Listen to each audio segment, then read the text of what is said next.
Halo semuanya, selamat datang di Instagram Live Sunday Place malam ini. Halo, halo, halo. Sambil nunggu serial ortopedi, request buat join. Kalian siapin pertanyaannya buat malam ini ya. Kalau ada yang punya masalah lutut, cedera pada lutut, atau pengen ditanyain misalnya sakit sama lutut tapi rasa pas olahraga, terutama ya pas olahraga, ditanyain aja, siapin pertanyaannya, nanti semoga bisa dijawab. Oke, kita tunggu mana nih. There we go.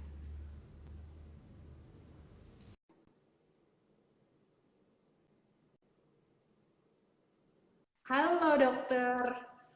Halo, Selamat malam. Assalamualaikum. Waalaikumsalam warahmatullahi wabarakatuh. Gimana? Gelap nggak? Sehat nggak? Sehat-sehat aja? Iya, sehat. Ya, kenalin. Gimana? Alhamdulillah baik. Kenalin ya semuanya, ini Dokter Budimansyah, spesialis ortopedi, hip and knee. Dokter praktek di mana? Coba dijelasin dulu latar belakangnya, backgroundnya kepada follower di Sunday Place. Oh iya, halo, selamat malam semuanya. Nama saya Muhammad Budi Mansah. Saya dokter spesialis ortopedi dan traumatologi. Jadi yang ngurusin tentang tulang-tulang. Terus sudah ngambil sekolah lagi. Jadi subnya itu ke panggul dan lutut, hip dan knee. Ngambil sekolahnya dulu di UI. Spesialisnya di UI, terus subspesialisnya di UI juga. Terus kalau kerjanya, kalau dokter kan boleh 3 tempat tuh, Mbak Rira.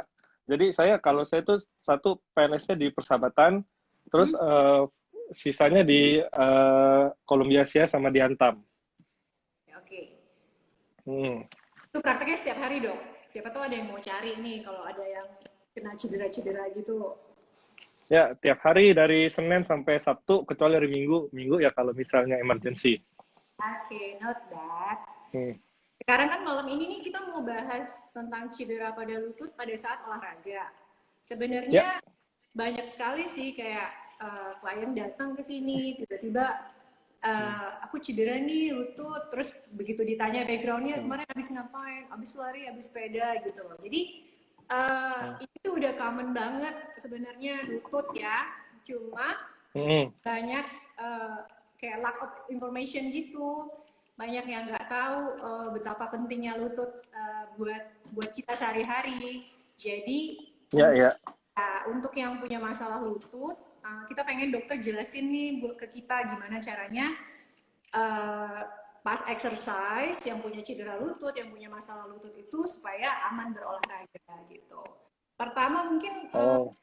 kita mau nanya tuh kayak lutut tuh apa sih di tubuh kita tuh, fungsinya apa, bagian-bagiannya apa gitu loh. Hmm. Pertama sih aku pengen basicnya dulu supaya orang ngerti gitu loh. Uh, jadi memang kalau cedera olahraga itu salah satu yang paling sering itu di lutut. Karena lutut itu dia menopang berat badan. Jadi sebetulnya kalau sendi kita yang menopang berat badan itu kan ada panggul, ada lutut, ada ankle dan tulang belakang. Nah, salah satu yang paling sering itu kalau misalnya karena olahraga adalah lutut dan ankle. Karena di situ itu benar-benar berat badan kita itu kan paling bawah tuh. Bayangin kalau panggul kan kita cuma ngangkat setengah setengah ke atas badan kita. Kalau lutut kita 3/4 atas. Kalau ankle paling bawah. Cuma kalau di lutut itu karena sendinya unik, jadi dia lebih sering cedera. Oh gitu. Lalu cedera itu apa sih dok? Kalau cedera itu kalau kita cari dari etiologinya, maksudnya dari makna katanya, cedera itu adalah sesuatu yang berjalan tidak seperti seharusnya atau kerusakan pada fungsi organ seseorang. Jadi kalau misalnya kita ini kan apa namanya kita kaitkan cedera olahraga, berarti cedera yang ditemukan oleh olahraga artinya apabila badan kita tidak berfungsi sebagaimana mestinya, dikarenakan setelah olahraga atau akibat trauma olahraga. Maka kita sebut itu cedera olahraga. Contohnya misalnya sakitnya itu kayak bener-bener kadang-kadang kan orang datang, aduh lututku sakit, ngerjain ini lututku sakit gitu. Kalau untuk kayak sakit rasanya Ya. sedikit, itu kayak masih bisa diterusin atau mesti nunggu sakitnya sakit banget sampai dia nggak bisa bener-bener bergerak, mesti mesti baru datang ke dokter, apa mesti nunggu dulu gitu loh. Kalau kalau masalah di lutut ya, jadi kayak misalnya sakitnya cuma sedikit, ya masih bisa bearable lah. Atau mesti nunggu sakitnya banyak dulu, sakit banget nggak bisa bergerak, baru harus ke dokter. Gimana tuh dok? Nah, jadi sakit pada lutut itu agak banyak. Jadi kalau kita ini ya, kalau kita kelompokin ya, kalau dari tipe cederanya ada cedera yang karena trauma, Ya. terus ada juga cedera karena overuse. Nah, Hmm. biasanya kan dua itu, misalnya kebentur atau jatuhnya nggak pas, atau ya terlalu berlebihan di forsir olahraganya itu bisa sakit. Nah, kalau itu terjadi, tinggal kita kaitkan ke anatominya atau organnya. Kita bisa dari luar, misalnya kalau cedera lutut itu bisa aja kan, kalau dari kulit bisa aja, misalnya kena sesuatu, kulitnya robek. Nah, dari kulit kita bisa ke dalam. Di dalam itu ada otot sama tendon atau urat. Tendonnya ya bisa juga peradangan, bisa juga tendonnya putus misalnya. Sering kan tuh lagi lari tiba-tiba misalnya nih main bola terus ditabrak orang, putus ligamennya.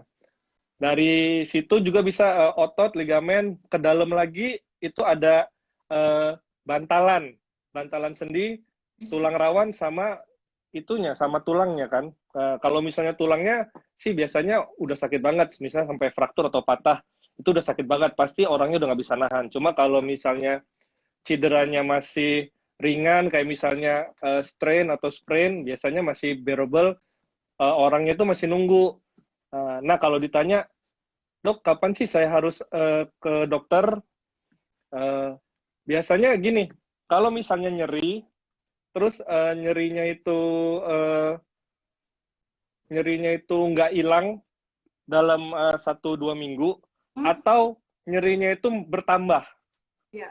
Kalau jadi nyeri itu harusnya dia tidak boleh tetap atau bertambah, jadi dia harusnya membaik. Nah itu biasanya tanda-tandanya seperti itu. Kalau nyerinya tetap dan bertambah atau tidak berkurang, sebaiknya konsultasi ke dokter. Apalagi udah dilengkapi apa ditambah kayak bengkak, demam gitu itu udah harus ke dokter ya dok ya. Ya, jadi kan salah satu tanda-tandanya itu misalnya peradangan, misalnya bengkak, terus panas, lebih panas kalau kita pegang dibanding badan kita yang lain. Terus biasanya lebam, dan kalau digerakkan nyeri. Nah, itu tanda-tanda seperti itu. Kalau misalnya tidak membaik, misal bengkaknya juga sudah 3 hari 4 hari kok nggak subside ya, nggak mendingan ya bengkaknya, mungkin lebih baik langsung cari konsultasi buat ke dokter ya. Oke. Terus saya juga mau tanya nih dok, jenis-jenis cedera lutut tuh apa aja sih? Selain kayak cuma eh, apa namanya mungkin kebentur, mungkin salah pijakan gitu loh. Jadi ada apa Hmm. yang berbahaya untuk lutut? Nah, kalau misalnya cedera lutut, kita ngomong dari yang paling ringan, misalnya jaringan lunaknya ya, seperti otot, atau tendonnya, atau ligamennya. Itu yang paling ringan itu sprain. Sprain itu kalau misalnya bahasa kita itu apa ya? Kayak kram gitu loh. Kram di Kayak kram. Ya, kram. Suka nyut-nyut kram tiba-tiba. Nah, itu paling ringan. Biasanya hilang dalam hitungan sehari, 2 hari, 3 hari lah bisa hilang. Terus di atas itu sprain, di atas sprain itu bisa misalnya putus atau ruptur. putus itu Jadi kalau putus, yang sering orang bilang ACL, PCL itu ya. ya bisa putus, semuanya bisa putus. Misalnya ototnya putus Hmm. atau ligamennya. Kalau ligamennya itu putus, eh, bisa yang ACL atau yang di depan, bisa yang PCL atau yang di belakang, atau yang kiri kanan, bagian medial atau lateral. Nah, itu putusnya pun nggak harus putus total, jadi bisa aja cuma sebagian. Jadi kalau misalnya dia incomplete tear, dilihat biasanya kalau misalnya putusnya nggak lebih dari 50%, nggak harus diapa-apain, paling dikonservatif, nggak harus operasi. Oh gitu. Nah, Terus orang yang bowleg sama knock knee hmm. itu lebih riskan nggak sih dok untuk orang apa namanya ke arah cedera? Karena kan posisi posisi tulang mereka pun udah Hmm. nggak netral lah kalau kita bilang ya. Nah itu untuk ke cedera tuh mereka lebih lebih dekat ke cedera. Ya, jadi kalau orang bolek itu kan gini ya, bolek itu kan Oh dia lututnya O ya, ya varus ya, lututnya O. ya. Biar yang lain ngerti. Jadi kalau bolek itu lututnya O, sedangkan kalau knock knee itu lututnya X. Jadi pada kedua orang ini, pada kedua maksudnya yang bolek dan yang knock knee itu Hmm, distribusi beratnya itu enggak enggak sesuai dengan mechanical alignment. hmm, Jadi dia pada yang lututnya O, beratnya itu di bagian dalam lututnya. Sedangkan di yang knock knee, beratnya itu di bagian luar lututnya. Jadi dia akan lebih cenderung cedera karena lututnya itu tidak terdistribusi secara merata berat badannya. oke. Kira-kira seperti itu. Jadi butuh Mm-mm. jadi butuh apa maksudnya harus butuh special care, special handling lah ya buat buat mereka yang punya Hati-hati banget. O atau X. Oke. Ya, Datang kemari. hati-hati banget. Jadi gini, perempuan tuh rata-rata knock knees. Artinya perempuan itu kebanyakan lututnya adalah valgus. Ya. Jadi hati-hati dengan apa namanya perempuan kalau misalnya main yang body contact, misalnya basket Mhm. atau apa gitu, yang body contact itu lebih cenderung cedera dibanding laki-laki sebetulnya. Oke, Karena gitu. memang sudah naturnya mereka itu kakinya rada X. Ya, agak X. Iya, soalnya di sini pun aku kalau nemu klien pun emang banyak yang X sih, banyak yang memang eh, Ya, dokternya kuat sekali. Jadi memang banyak banget sih dok case-nya seperti itu. Terus aku mau nanya nih agak-agak naik ke hip sedikit. Apakah benar hmm. kalau eh, cedera di lutut itu dikarenakan karena lack of mobility of hip joint sama ankle joint? Eh, jadi semuanya itu berjalan sebagai satu kinematik. Jadi biasanya nih kalau ada satu masalah, misalnya di hip, Hmm. yang sendi yang lain akan mengkompensasi. Jadi kalau misalnya hip kita itu bermasalah, pasti lutut dan ankle atau tulang belakang kita akan mengkompensasi dengan bekerja lebih kuat, bekerja lebih keras dari harusnya. Jadi pasti lutut dan ankle-nya dengan mengkompensasi keterbatasan panggulnya, pasti nanti cenderung yang namanya kerjanya diforsir pasti akan bermasalah juga ke depannya. Oke, terus satu lagi nih, bener nggak kalau di area lutut itu nggak ada aliran darah? Jadi misalnya dia cedera, kemungkinan sembuhnya tuh agak-agak lama gitu loh. Jadi kan otomatis kalau nggak ada aliran darah, mungkin nggak ada oksigen juga kan dok ya? Bener nggak Ya, itu? Kan katanya begitu. benar. Jadi sendi lutut itu tempat kalau kita lihat ya, sendi lutut itu kan ototnya tipis banget. Sebetulnya yang dari yang atas itu ngelewatin situ tuh sudah tendon. Jadi pasti pembuluh darahnya itu lebih dikit. Makanya kalau ada cedera di daerah lutut, dia agak lebih susah sembuh dibanding daerah lain. Oke. Ditambah lutut kita kan mobile, jadi dia tetap gerak, tetap gerak, tetap gerak. Ah, Jadi penyembuhannya pun pasti lebih lama dibanding bagian tubuh kita yang statis, yang diem. oh, Makanya kalau misalnya lihat deh, kalau misalnya orang ada luka gitu ya, kayak luka di depan lutut, pasti dia jadi keloid. Jadi oh, penyembuhannya itu nggak sebagus di tempat lain. tempat lain yang ada aliran darahnya sama oksigennya ya? Ya, Oke. kira-kira seperti itu. Ini ada pertanyaan, kalau bunyi dan ngilu Ya, dok, yang mau nanya kalau dari bunyi siapa tuh? tapi kadang-kadang aja pas olahraga. Jadi lututnya sering bunyi dan ngilu tapi pas olahraga aja. Buat mungkin bisa dijelasin pas olahraga apa? Iya. Jadi kalau sering banget yang nanyakan, dok, lutut saya itu kalau olahraga suka bunyi keletak-keletuk. Itu agak susah nyari penyebabnya karena gini, lutut kita jangan lupa ada tempurung. Jadi kalau tempurungnya nggak pada jalannya, jadi dia kalau dia nekuk gini kan tempurungnya ikut jalan. Jadi kalau dia nggak pas di jalannya, misalnya gini kanan kiri tuk tak tuk dia bunyi juga.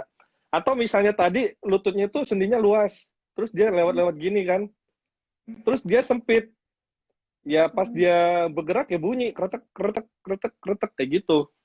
Jadi Oh, kalau misalnya teman-teman punya keluhan, dok lutut saya kok bunyi kalau misalnya olahraga atau apa, itu adalah masalah serius. Jadi perlu diperiksa langsung. Jadi jangan sampai dibiarin jadi kronis nanti apa namanya kondisinya malah nggak bisa diatasi dengan secepatnya, malah ntar kronis jadi buruk malah perlu dioperasi dan macam-macam.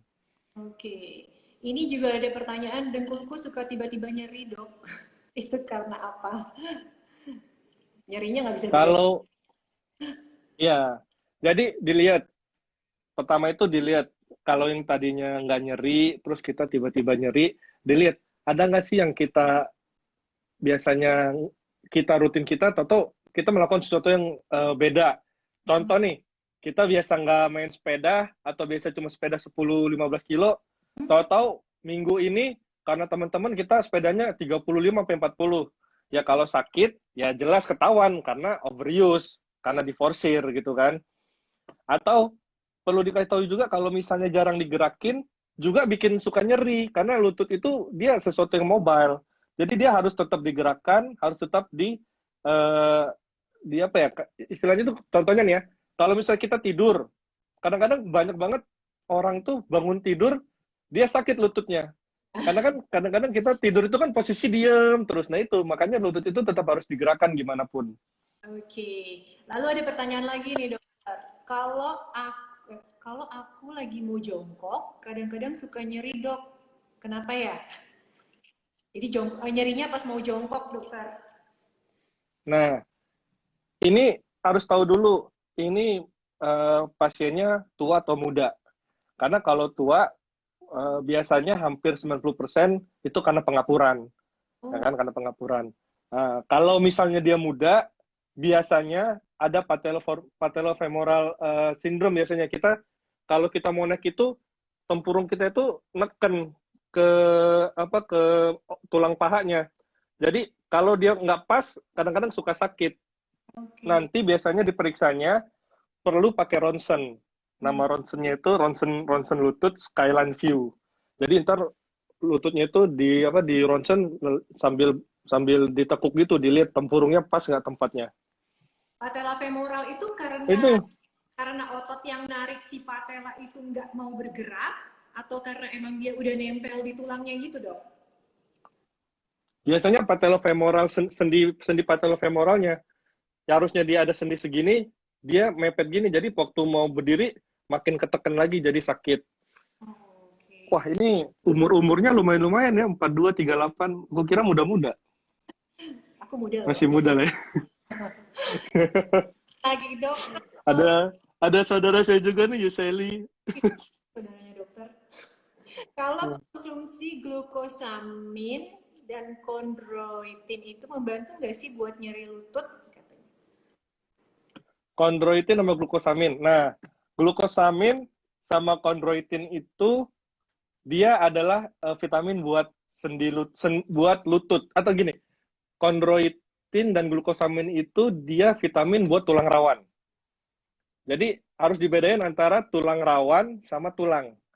Kalau Mbak Rira pernah makan ayam ya, ayam pahanya, tau kan?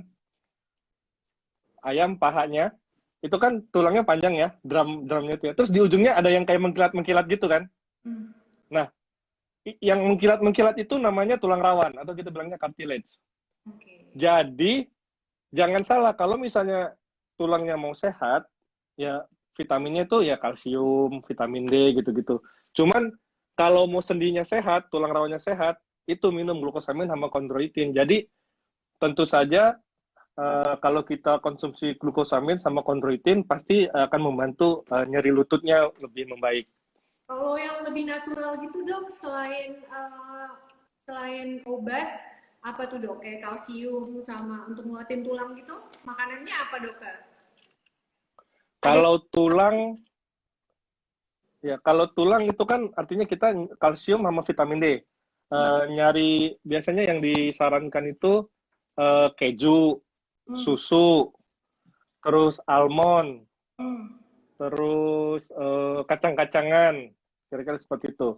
Nah, Susunya kalau glukosamin atau kondroitin itu biasanya banyaknya di ini, kalau bilang di soft shell apa?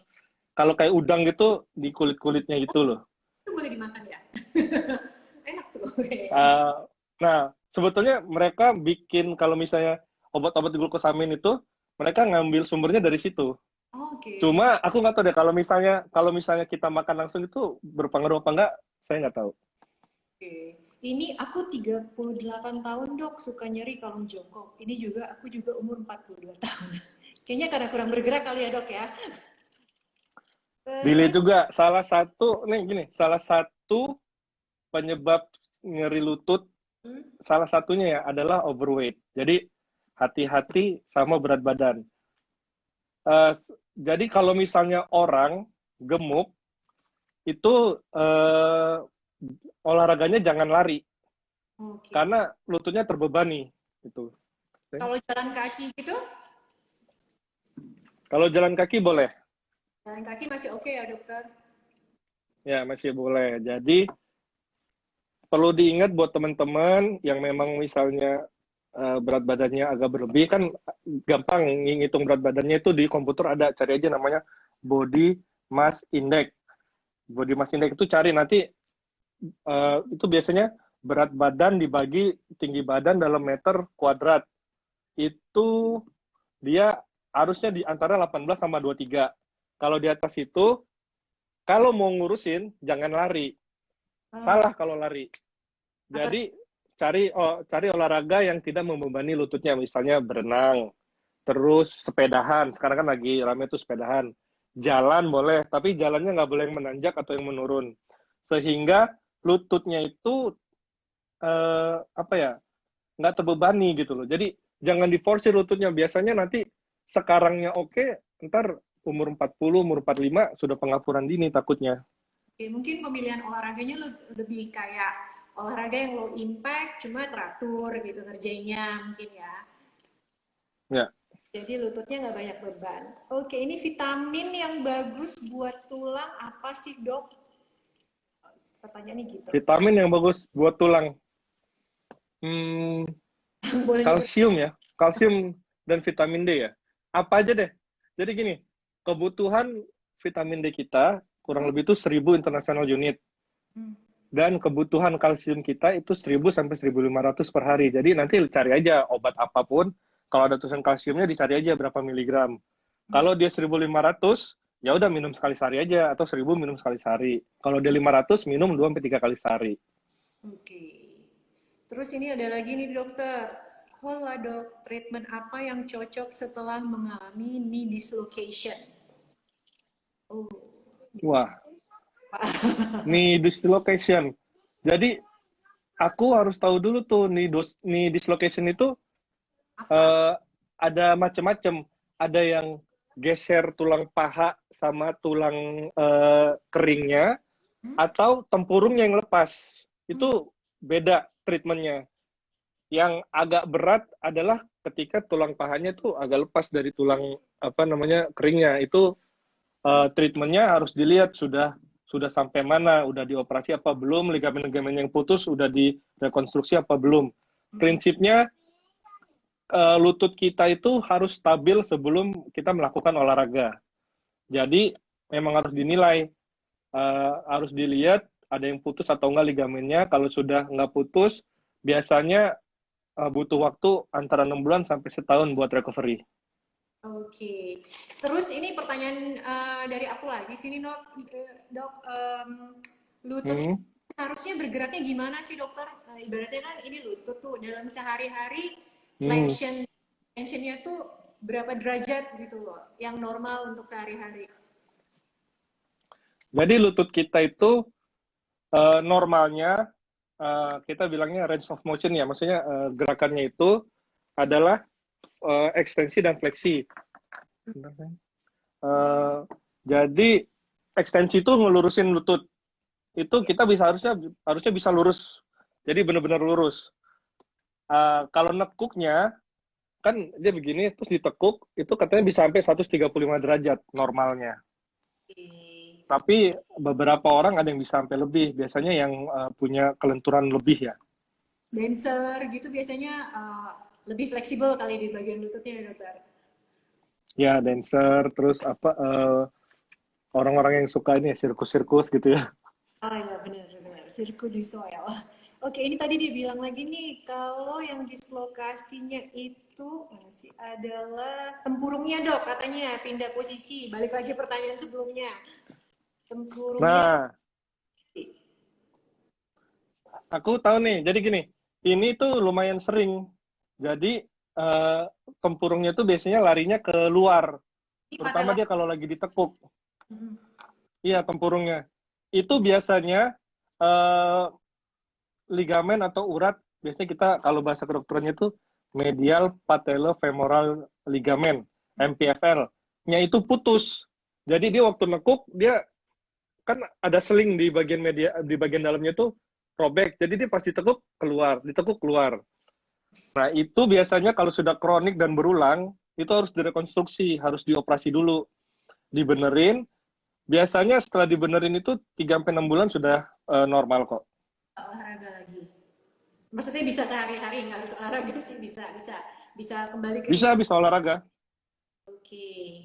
Lalu ini juga nih ada lagi. Lutut sering sakit karena lutut sering sakit ketika squat. Bagaimana ya dok supaya Hmm. kembali pengen squat beban kaki tapi nggak bisa? Ada riwayat jatuh nggak ya? Mesti dilihat ada riwayat trauma atau enggak. Kalau misalnya dia sakit lututnya, di sakitnya itu di bagian depan atau bagian belakang. Kalau di bagian depan, biasanya itu tadi yang patellofemoral itu ada masalah di sliding tempurungnya itu, di pergerakan tempurungnya itu ada masalah. Kalau di belakang, biasanya bantalannya atau biasanya punya namanya kita bilangnya itu kayak apa ya kayak balon kista gitu di belakang lutut itu tuh ada Baker cyst namanya. Kadang-kadang kalau itu nggak kelihatan tapi dia ada kistanya sehingga waktu dia nekuk itu kejepit di belakang itu bisa nyebabin sakit juga. Oke.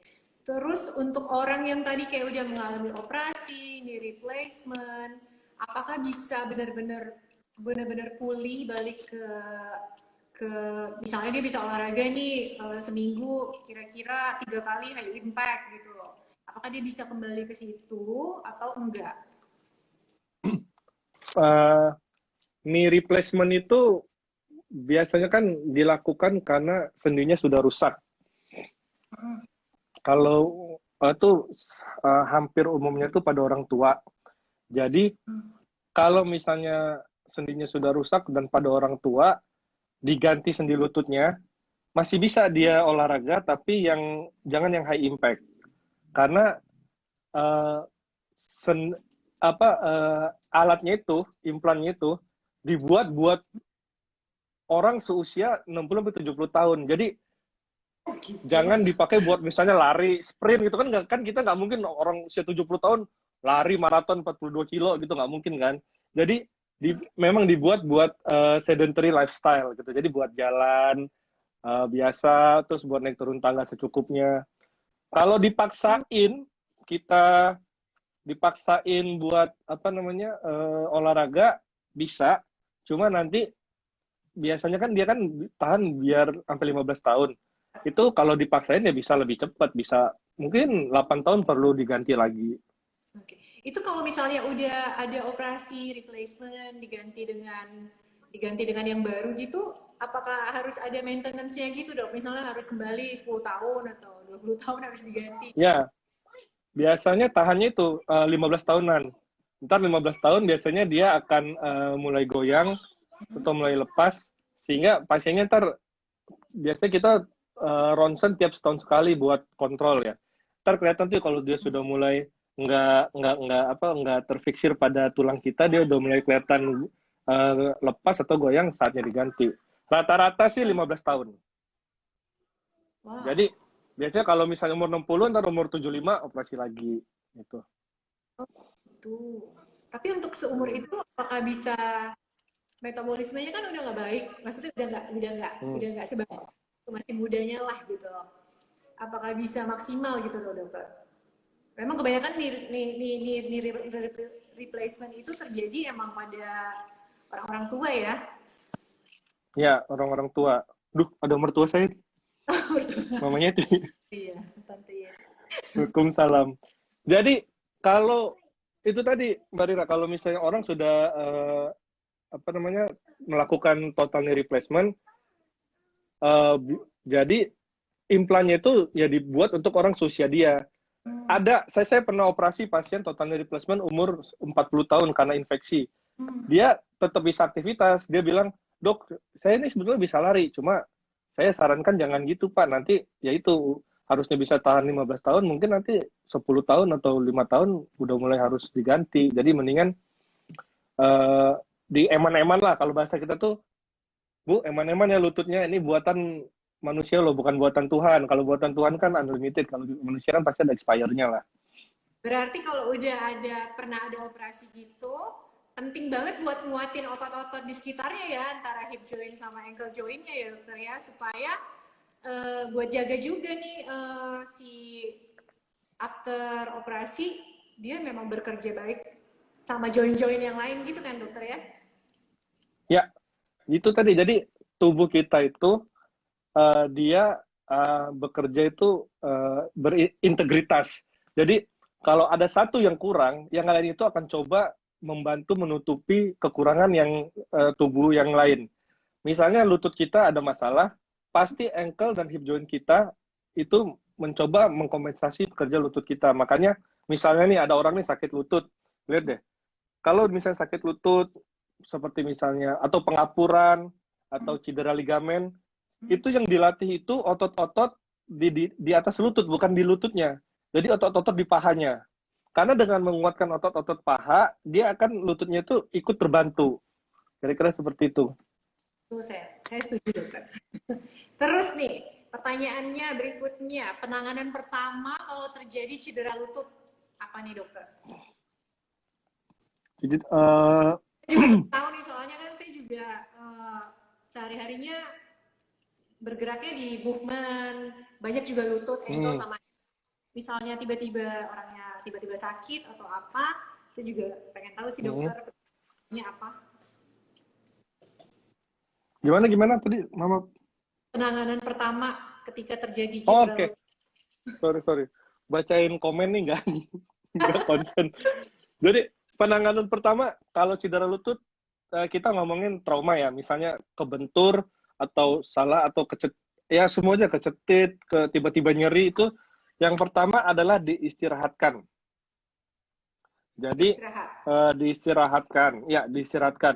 diistirahatkan, nggak boleh digerak-gerakin, nggak boleh digoyang-goyangin, nggak boleh ditekan-tekan, diurut-urut, dipijit-pijit, nggak boleh. Jadi diistirahatin. Makanya singkatannya itu RICE. RICE. Yang pertama itu rest. Gitu kebentur, gitu sakit gitu nih langsung istirahat. Jangan dipaksain.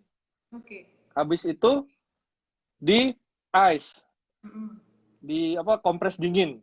Jangan kompres panas. Jadi karena kan banyak tuh yang nanya, "Dok, ini enaknya dikompres dingin apa kompres panas ya?" Kalau misalnya penyakitnya kronis, silakan dikompres panas saja. Kalau baru kebentur, baru sehari yang lalu, itu kompresnya dingin, biar dia nggak makin bengkak. Jadi pembuluh darahnya itu mengecil, jadi nggak makin bengkak. Kedua, di compression, dipakai elastis perban, tau kan? Kadang-kadang orang kan kalau ke dukun patah tulang dilibet-libet juga, itu udah ada benernya. Terus terakhir di elevasi atau diangkat supaya nggak bengkak. Prinsipnya kalau misalnya dia bengkak akan makin lama mengecilkannya. Jadi sebelum bengkak dicegah. Tapi Ini banyak juga pertanyaannya.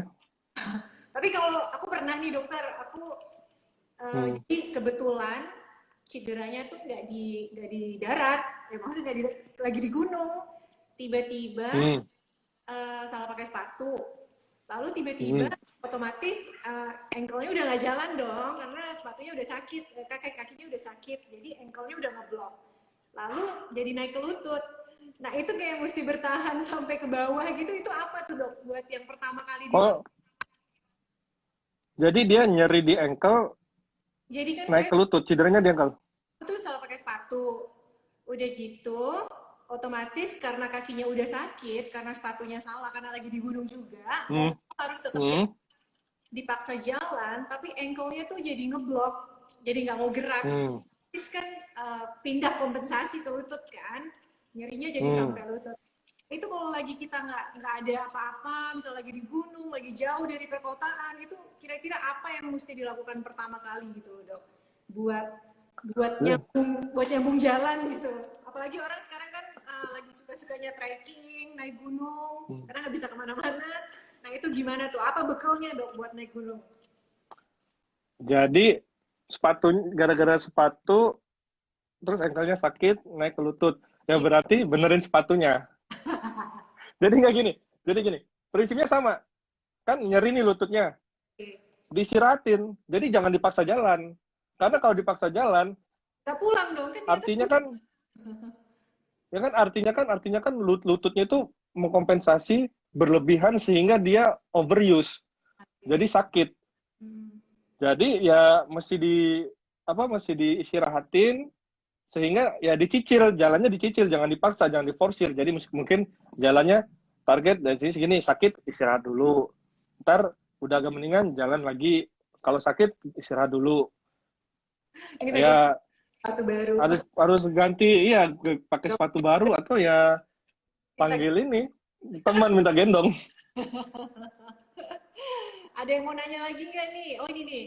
Dan latihan yang dibolehkan untuk yang punya masalah syaraf. Wah, syaraf nih. Karena kecelakaan dan patah tulang belakang. Tulang belakangnya di mana nih? Oh sini ya yang nanya itu ya, dia nanya itu ya, kalau ada pin di tulang punggung apa ada expirednya. Kan ini yang paling Ya. Oh iya Di benar. atasnya dia nanya itu juga. Kalau pin di tulang belakang itu biasanya dia pakainya itu titanium. Titanium itu katanya bisa dipakai buat 20 tahun sampai 20 tahun lebih. Dilihat sekarang usianya berapa. Kalau misalnya masih muda, biasanya tuh di operasinya itu fiksasinya itu buat sementara sampai uh, stabilitas punggungnya itu nyambung lagi. Biasanya dikakuin tuh antara ruas satu dan ruas atasnya.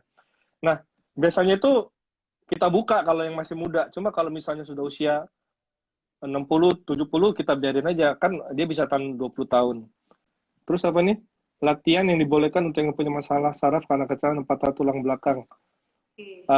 Sebetulnya kalau kita sudah pernah masalah dengan tulang belakang, yang harus diingat adalah gayanya. Kita harus sudah sadar bahwa diri kita itu, ini agak melenceng ya masalah tulang belakang. Ah, Jadi yang penting jadi bahwa kita itu udah ada masalah di tulang belakang kita. Artinya apa? Seumur hidup kita nggak boleh membebani tulang belakang kita berlebihan. Ya lihat aja misalnya olahraga kayak basket pasti nggak boleh yang loncat-loncat, badminton atau angkat beban pasti nggak boleh. Yang paling bagus ya tentu saja berenang.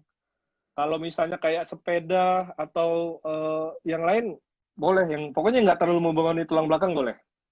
berarti harus ke sini dong dok. Mesti dilatih perutnya tuh dokter biar powernya dari perut semua. Ya bisa. Jadi ototnya itu jangan cuma mengandalkan otot belakangnya aja, otot depannya, terangnya bisa dilatih di sana. Oh, dipromosiin ya, Sunday Place ya. Kan? It's the best way. Ini siapa sih ini? Oh ini Hmm. istrinya. Oke, terus ada yang mau ditanya lagi nggak? Terus ini aku di Ada Palu. Mbak Nah, ada Mbak Mita juga nih. Halo Mbak Mita, Bang Prana. wah di Palu kalau berenang adanya cuma laut. Loh, itu kayaknya yang paling bagus tuh.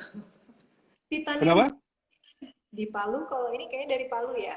Di Palu kalau pengen berenang adanya cuma di laut. Oke. Oh. Oke, dok. Justru berenang di laut itu bagus loh, karena kan dia lebih enteng dibanding berenang di ini, dibanding berenang di kolam renang. Karena air garam ya. Iya. Jadi kan masa jenisnya lebih ringan ya. Oh iya, berguna nih pertanyaan ternyata. Oke, sekarang dokter, tips olahraga bekas cedera. Tips olahraga yang Tips olahraga. kita minta tips nih, kalau yang bekas cedera, apa kira-kira olahraga? Nih, kalau kalau cedera ya, kalau cedera mau balik olahraga, pertama harus disiplin. Artinya gini, kita cedera, jangan belum pada saatnya kita olahraga, kita paksain. Itu akan membuat penyembuhannya lebih lama. Misalnya nih, kita cedera lutut, sprain gitu ya, lututnya, itu kan udah pasti ada robekan-robekan kecil di ligamen atau di otot kita. Itu kan butuh waktu 4 sampai 6 minggu untuk sembuh. Jangan dipaksa 2 minggu dipaksa olahraga. Nanti yang sudah mau sembuh, robek lagi, mau sembuh, robek lagi. Jadi lebih lama lagi. Jadi kalau mau balik olahraga dari cedera, ikuti apa ya, timetable healing jaringannya atau tisunya gitu. Jangan dipaksain, dan apabila sudah nyeri, itu udah warning. Jangan salah. Nyeri itu bagus, artinya apa? Kita ada warningnya. Kalau nggak ada nyeri, tahu-tahu ntar cederanya parah aja. Jadi kalau sudah ada nyeri, artinya itu udah ada warning, artinya kita udah berlebihan. Artinya ada sesuatu yang nggak benar, harus dibenerin. Atau ya misalnya kita cedera, terus kita paksa, dia robek lagi, sakit, ya artinya kita nggak boleh paksain. Gitu. Oke, untuk aku potong sedikit ya dokter. Jadi misalnya setelah di cedera atau setelah dioperasi gitu kan soft tissue-nya kan rusak tuh, pasiennya kan udah rusak berantakan. Itu berapa lama boleh kita acak-acak lagi dokter? Kalau apa nih? Kan begitu habis cedera atau olahraga, soft tissue-nya kan rusak. Apalagi kalau misalnya dari segala macam ya. Itu berapa lama kalau kayak aku nih sebagai instruktur movement boleh untuk ngerjain si fascia itu lagi, si soft tissue itu lagi berapa lama dokter? Jadi gini, kalau cuma sprain, cuma ketarik, cuma ini 2 sampai 4 minggu, oke. Kalau misalnya rupture, di rupture terus diperbaiki, dia biasanya 6 minggu udah healing. Putus nih, diperbaiki biasanya 6 minggu udah healing. Tapi buat kembali normal itu dia butuh 3 sampai 6 bulan kalau otot atau kalau ligamen. Nah, kalau dia putus, direkonstruksi, artinya diganti, kan putus nih. Kadang-kadang yang kata Mbak Rira tadi bilang penyembuhannya jelek di lutut tuh. Makanya kadang-kadang kalau ligamen putus, kita jahit sambungin, tapi kita ganti pakai pakai pakai ligamen lain. Gitu. Itu bisa sampai 1 tahun baru bisa kembali olahraga. Oh itu bisa diganti ya ligamennya ya dokter ya? Diganti, direkonstruksi. Jadi ligamennya dibuat ligamen baru, pakai pakai ligamen dari tubuh pasien itu sendiri yang memang sacrificable, maksudnya memang bisa dikorbankan. Tetap pakai dari badan kita ya, maksudnya bukan sesuatu yang buatan gitu. Di Indonesia pakai dari badan kita, cuma di luar negeri itu sudah mulai dari allograft, biasanya dari kadaver ya, dari mayat-mayat. Kalau dari luar negeri itu kan, terutama kayak misalnya Cina atau misalnya Thailand gitu kan Buddha ya mereka ya.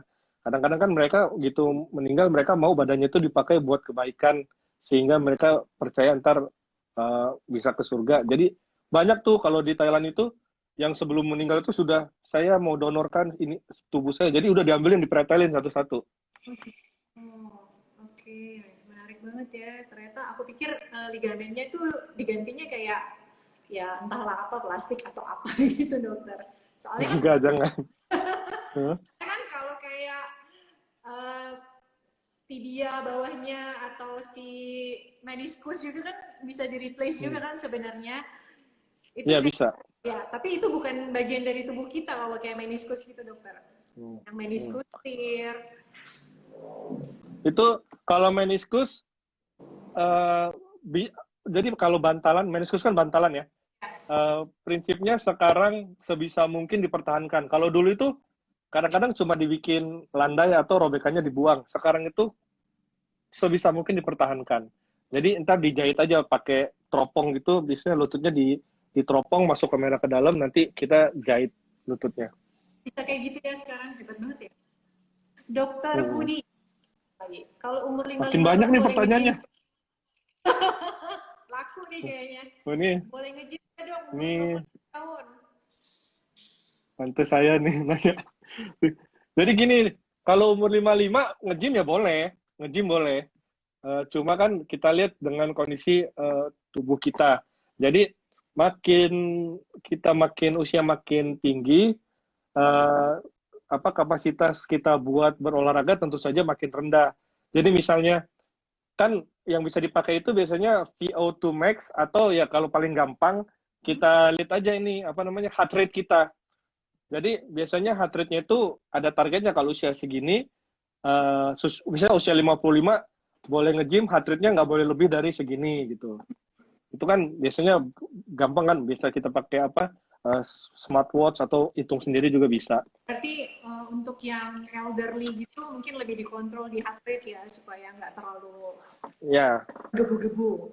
Lalu atau atau kalau misalnya ini, ya maksudnya olahraga itu kan ini ya apa namanya, tergantung orang sukanya apa ya. Maksud saya kalau berkaitan dengan Sunday Place nih, kalau umur 55 tahun ya mungkin bisa pilates kan lebih lebih lebih apa ya, lebih nyaman buat orang-orang yang berusia pilates. Kalau bare mungkin agak berat ya, cuma istrinya bisa di-setel kan. oke. Ya maksudnya bisa di-setel gitu, maksudnya buat usia 55 tentu saja pelatihnya nanti kan qualified tuh, ngerti tuh kan. Ya kalau usia 55 jangan ngasih porsi usia muda lah barenya kayak gitu kan. Oke, betul sekali sih. Ini di Pontianak, ada pertanyaan lagi nih dokter. Di Pontianak lagi banjir, ngilu di kaki Hmm. sampai menggigil. Itu kenapa tuh dok katanya ngilu di kaki karena lagi banjir. Kedinginan kali ya? Ya kalau misalnya kaki kan kalau dingin itu kan kaki kan agak dikit ya ototnya ya. Hmm. Jadi kan biasanya kita tuh tubuh kita tuh kan mengangkatkan sendiri dengan otot-otot dengan aliran pembuluh darah. Jadi kalau di kaki kan dikit otot-ototnya. Jadi tulangnya dingin. Kalau tulang dingin itu memang bikin ngilu. Oh, tapi itu disebabkan apa gitu? Karena emang udah tua aja atau karena emang bisa terjadi karena memang udah pernah ada cedera? Enggak sih, Enggak, enggak. So, enggak harus tua. kirain. Hmm, hmm, Kirain kayak gitu dokter. Oke nih dok. lumayan. Terus pertanyaan lagi. Tips olahraga selama pandemi ini buat Ya kan kita kan lagi pandemi ya. Pandemi itu olahraga bagus buat ningkatin imun. hmm, Eh, karena salah satu yang diperlukan pandeminya kan pandemi virus. ya. Artinya gini, virus itu adalah kalau kita bilangnya dokternya itu self-limiting disease. Artinya virus kalau kita kena virus itu sebetulnya nggak usah diapa-apain, kalau imun kita kuat, kita bakal sembuh gitu loh. Hmm. Jadi Gratis ya. gimana cara ningkatin imun? Cara ningkatin imun ya olahraga, terus istirahat yang cukup, ya kan? Istirahat yang cukup, terus minum vitamin. Nah, kalau buat olahraga, ya olahraganya yang penting satu jangan over over apa ya over olahraganya, ya olahraganya yang secukupnya sesuai dengan kekuatannya. Jadi jangan satu minggu diforsir, lebih baik 3 kali seminggu tapi sesuai dengan tidak terlalu dipaksa. Terus harus ini menerapkan protokol-protokol kesehatan, terutama pakai masker sih. Susah olahraga kalau apa namanya pakai masker napasnya, memang boleh dibuka, cuma satu kalau mau dibuka ya di ruangan terbuka dan tetap jaga social distancing. Kalau buat teman-teman yang di studio di ruangan, kan pemerintah juga sudah netepin tuh kalau misalnya mau apa namanya berkerumun itu kan ada batasnya di ruangan. Jadi buat misalnya nih kayak di Sunday Place pasti sudah ada protokol kesehatannya sendiri, harus pakai masker, cuci tangan, terus jarak antara peserta satu sama lain berapa, terus diperiksa suhunya ya kan. Satu lagi yang paling penting kalau olahraga ya olahraga aja, jangan kumpul terus makan-makan. Itu kan yang paling paling paling takut di situnya itu kan pas makan-makannya itu kan. Betul. Kayaknya after after workoutnya itu yang parah. Mesti makan-makan di mana gitu. Terus nih Iya, makan-makan terus sambil ngobrol. ini agak melenceng sedikit. Kalau olahraga pakai masker tuh boleh nggak sih dokter? Karena kan kita di sini juga kadang-kadang serba salah sih. Kalau olahraga pakai masker tuh kan jadi kayak pengap gitu kan dokter. Jadi akhirnya eh, kita kayak ngasih pilihan, boleh terserah mau pakai masker atau enggak. Yang pasti instrukturnya itu benar-benar diprotek banget bagian mulut, hidung dan segala macam gitu. Nah itu kalau olahraga pakai masker berbahaya apa enggak? Karena kan yang dia hirup itu lagi. Jadi udah pernah diteliti. Jadi kalau pakai masker biasa, masker kain ya, atau surgical mask gitu, itu nggak apa-apa, nggak mempengaruhi oksigen yang dia hirup, dan dia nggak akan mempengaruhi maksudnya gini, pakai N95 pun tidak akan mempengaruhi oksigen yang dia hirup. Jadi kadar oksigen di dalam darahnya itu masih oke. Oh, jadi Masalahnya adalah terpaksa ya. masih oke, oksigennya nggak apa-apa. Yang jadi masalah kan dia nutup gitu kan. Ah, Terus kan kita kan nafas itu kan bukan cuma ngirup doang kan, tapi ngembus juga. Nah, kita kan ngembus kan karbon dioksida. iya. Kita hembus, kita isep lagi, kita hembus, kita isep lagi. Jadi gini, karbon dioksidanya yang meningkat di dalam tubuh. Oke. Kayak misalnya kita, kalau misalnya orang bilang kayak dulu, kalau misalnya tidur di mobil yang ketutup kan, kadang-kadang ya. Tapi kalau mobil kan zat yang dikeluarin karbon monoksida. Kalau ini karbon dioksida, kadang-kadang ngap. Saya kalau misalnya lagi operasi gitu, 2 jam pakai N95 ngap banget. Jadi kadang-kadang dilepas dulu, ambil nafas dalam, ambil nafas panjang, sampai kadar karbon dioksida dalam darahnya itu agak rendah, mulai lagi nggak apa-apa.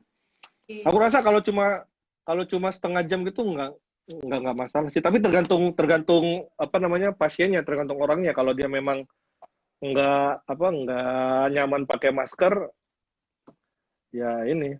Kadang-kadang gini, nggak ada orang nggak ngapa-ngapain pakai masker juga udah nggak nyaman dia gitu loh. Apalagi dipakai buat olahraga. Kadang-kadang berair juga sih hidungnya dokter jadinya kelamaan pakai masker. Ya, Itu kenapa tuh dokter? ya. Itu kalau basah, jadi memang suka susah napas. Jadi kan basah, dia nempel ke hidung, ya kalau misalnya maskernya nempel ke hidung, ya nggak akan kehirup udaranya. Oke. Ini kayaknya waktunya udah mau habis. Kita kasih pertanyaan terakhir aja ya. Masa? Ini nih, kalau Banyak ya, banyak yang nanya ya. kalau usia 55 habis olahraga badminton, ini di siku nih dokter ada naik ke atas ya udah ya. Setelah Ya, siku ya. sisi kanan terasa ngilu sampai nyeri 2 minggu dengan obat nyeri hilang, kemudian hilang timbul gitu. Oh jadi sikunya sakit setelah olahraga badminton. Kayaknya siku itu sama juga kayak lutut ya, dia kompensasi Ya, hampir. dengan yang lain. Jadi, biasanya nih kalau badminton atau tenis itu, sininya memang suka sakit nih. Di sininya. Terutama dia kalau gerakannya ngangkat ke atas gitu atau meremas gitu. Dia memang suka sakit. Itu kita biasanya sebutnya tennis elbow. Jadi lateral condyle epicondylitis. Jadi ke tennis elbow di sini grup otot yang ekstensor ini dia meradang karena ya mungkin gini-gini terus kan, apalagi kalau sering backhand gitu pasti dia sakit. Nah ntar biasanya ya harus itu tadi 2 minggu disirahatin, ntar baru dia akan membaik. Kuncinya Mungkin istirahat. yang rise tadi ya dokter kayak Ya. terus dikompres, terus kayak emang harus istirahat ya. Tapi Hmm. banyak juga dokter klien-klien yang kayak habis cedera terus kayak aku mau olahraga maksa banget. Tapi mau Nah itu makanya sebagai instruktur tuh harus tahu ini pasiennya udah pada fase yang mana, sudah bisa olahraga atau belum. Karena gini, kan cedera memang suatu hal, tapi kalau misalnya cedera otot atau tulangnya patah, tidak setelah cedera itu tidak dilatih, dia nggak akan tumbuh seperti dia dibutuhkan gitu loh. Kalau misalnya tulangnya itu nggak dilatih buat nginjek, misalnya patah nih, dia tumbuhnya ya bukan nggak buat nginjek, nanti pas diinjekin patah lagi. Jadi tetap harus dilatih. Ya udah dokter, ternyata waktu kita udah mau habis, tinggal 4 menit. Banyak banget pertanyaan. Mungkin nanti kalau masih ada pertanyaan, boleh di inbox ke Sunday Place atau Atau ini, datang ke dokternya. tunggu sesi selanjutnya. Oh iya benar. Bisa ada sesi Kalau selanjutnya memang banyak. tentang spine, lumbar itu paling common banget terjadi cedera di tulang belakang. Terus nanti ditunggu aja serial selanjutnya atau bisa langsung ke serial ortopedi buat nanya-nanya atau langsung ke dokternya atau langsung ke Sunday Place. Ya, Oh sih. jadi nanti pokoknya kita coba ini ya, kan Sunday Place sekalian promosi tempat olahraga, terus serial ortopedi juga kita promosi banyak tentang kasus-kasus ortopedi yang sehari-hari itu nggak usah bingung-bingung, coba aja cek di IG kita itu sudah ada ininya, maksud penjelasannya. Jadi tinggal dilihat, oh ini kayaknya cocok sama penyakit saya. Ntar udah ada tuh kalau misalnya ringan, cara nanganinnya sebelum ke dokter itu gimana. Oke, ya banyak tips sih kayaknya kalau aku lihat di Instagramnya Sorel Ortopedi. Oke, Dokter Budi, makasih informasi. Oke, Sampai ketemu lagi, semoga bisa bekerja sama lagi, mungkin bikin serial yang lain yang lebih menarik. serial Sunday Place. Main-main ke sini dokter, cobain Oh pilatesnya. ya, siap. Makasih banyak, Lalu, Ortopedi. Selamat malam. oke, Oke, dokter, malam. buat keluarga, makasih. Istrinya. Ya. Selamat malam.